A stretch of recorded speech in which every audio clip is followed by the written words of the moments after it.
When I first started watching anime, there was one concept that seemed pretty consistent among all shows. Cute boys. And also fights. At the tender age of 9, me and my sister managed to catch the best of both worlds in Inuyasha, when we witnessed the end of a fight to see one cute boy get crushed by a rock. We were pretty traumatized by that. Despite Inuyasha being mostly a tame show aimed at young girls, the fact that my sister and I literally saw a character get crushed to death as the result of a fight was enough to make us realize that in these seemingly children's cartoon shows, people fight and get killed. Many years later and a bachelor's degree in storytelling, and I am here to spread my knowledge into what makes a good anime fight. If my parents are watching this, I'm sorry. The first aspect of crafting an amazing anime fight is stakes. What do I care if Naruto loses a fight? Because I want to see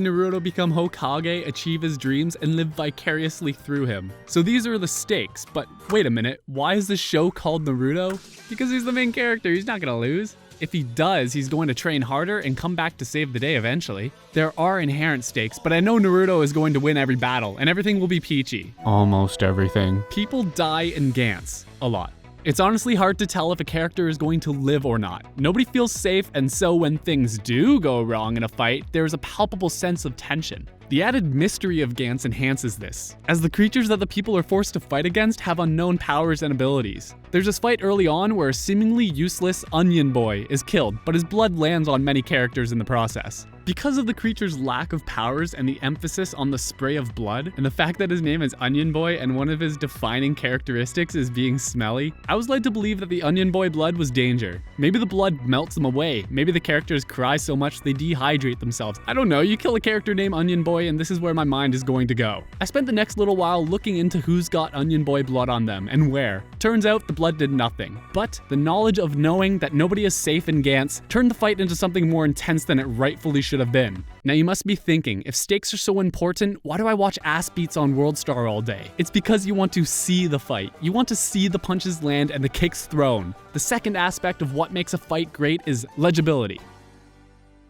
Ironically. Let's take a look at a manga that I already harshly criticized in the past and afterwards alienated myself from its community. Now let's complain about it some more. Claymore. Characters sporadically move around the panels faster than you can read, so not only can I not tell who anyone is, but I also can't see their movements. Here we have 3 characters flying off in 3 indistinguishable directions. There's no sense of space, everyone is just flying everywhere. I don't know if they're dashing away or towards the target until they're already there, hitting the guy, with attacks that I can't even see. Now let me just segue over to the other side of the spectrum here, where we can find some good series, like Full Metal Alchemist, and Vagabond, and Lovecom. Ajin has got to have some of the most tactical and coherent fights in manga. Seriously, the fights in this series are on another level. How about we just take a quick little look-see into one of my favorite fights in the series?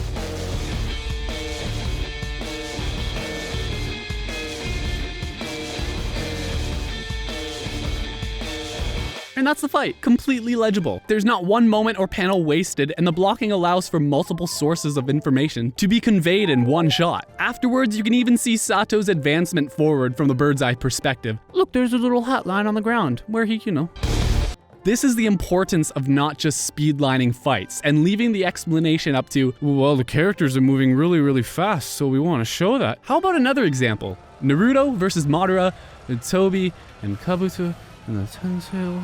Hand sign, shadow clone, dialogue, throw, more, advance, chakra, it's the real one. B-San, left me up, Pacing. Pacing is important because it can define your outlook on a fight after the fact. You ever finish a whole fight and think to yourself, What were they even fighting about again? The fight I mentioned in Ajin is 10 pages long. It's brief, but the encounter feels almost real time, which enhances the overall flow of the story. On the other hand, the whole last arc of Naruto is pretty much one fight that stretches 13 volumes. I was a pretty big fan of Naruto as a late teen. I'm that kid that ran track and field practice with my arms behind my back because I thought it was funny. It still kind of is. It's actually one of the first manga I intentionally seeked out after catching up with the anime in 2013. But almost 3 years later, when the story and that one fight finally ended, I was no longer invested. Does this mean all fights should be short and sweet like Ajin? Not necessarily. I wouldn't call fights in Vagabond short, but I wouldn't call them long either. They're about the length they rightfully should be. It's about the believability of the scenario and the time it spans. Could this fight last as long as it took me to read? Yeah, totally. How about this one? No.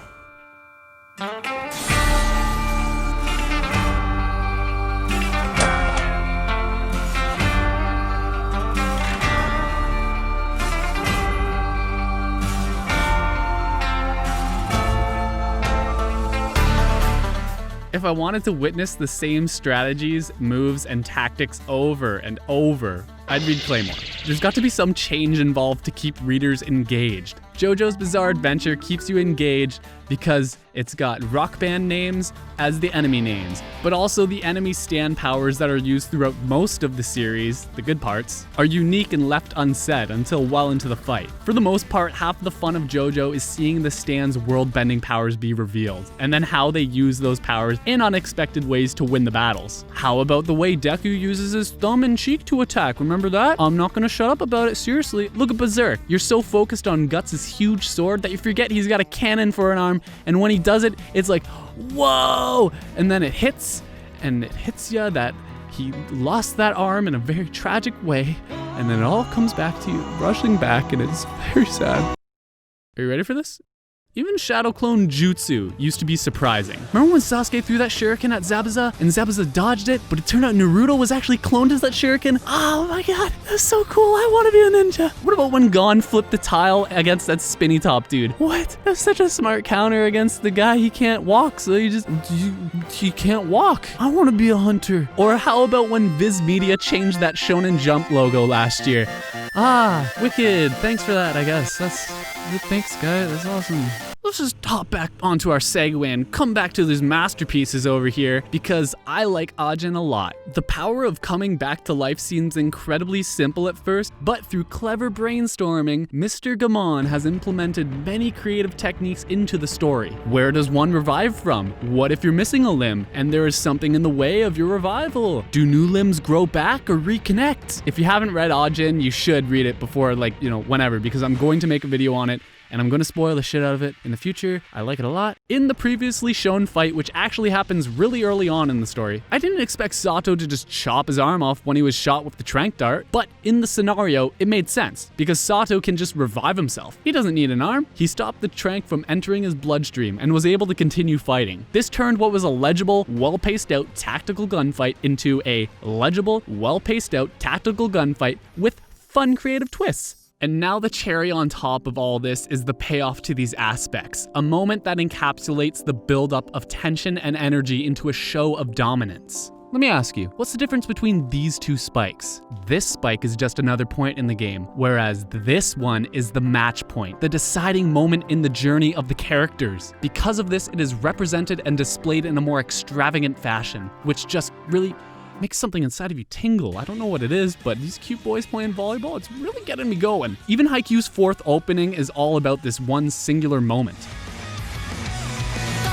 Now, for all that My Hero Academia does wrong and all I complain about Punch Heart Attack, it's got this point down to a T for totally acceptable shonen manga.